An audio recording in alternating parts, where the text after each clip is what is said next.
Hindi ko alam. Bakante po ngayon ang Afro Grades Committee. Tinanggal ba? Oo. Ano po komento niyo siya?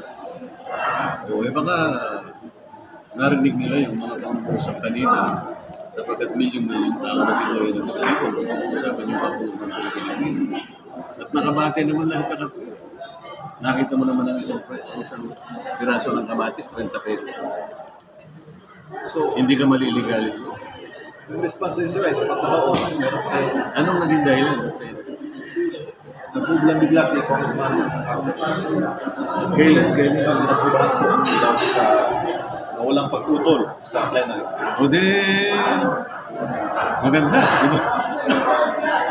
Magandang pasimula.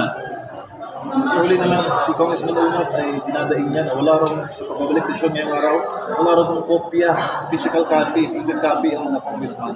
Sa 2025 budget, bilang karanasan niyo po, matagal na sa bababang kapulungan. Unusual po ba yun, sir? Minsan nauhuli naman eh. Siguro, baka naman delayed reaction lang naman ito. Pagbigyan muna natin. Pero karaniwan talaga, meron na agad. Pero kung na-delay lang naman ng ilang araw, patawarin na natin sila. Pero hindi yung pagbibigay ng kopya. Yung pinag-uusapan yung nilalaman ng budget na yun.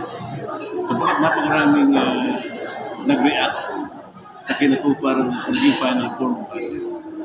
Mabigat talaga. So, mensahe ninyo sa taong bayan, isa, worldwide, and nationwide. Sa inyo po aktibidad ngayon.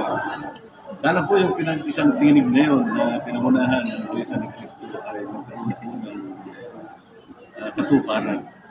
Sana marami tayong mga ganyan na kababayan na sumunod na rin sa ganong klaseng pamamaraan upang isalba natin ang ating bansa sa napakaraming problema na yung tinig na yun ay pinag-isa.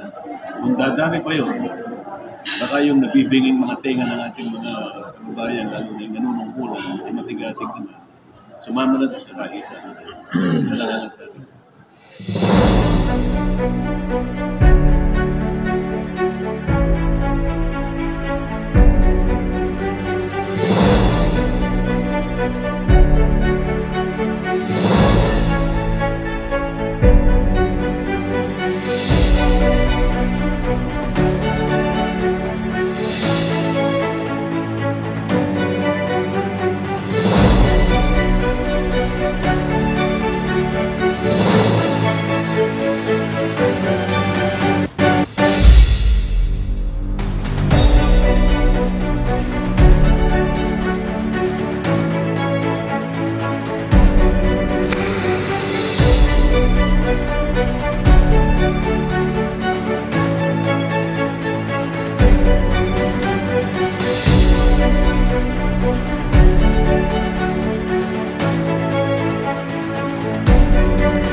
Alam ko naman sila yung magagalit sa akin. Bakit kanyo? Bakit lang? Bakit? Kasi broad-minded kayo lahat.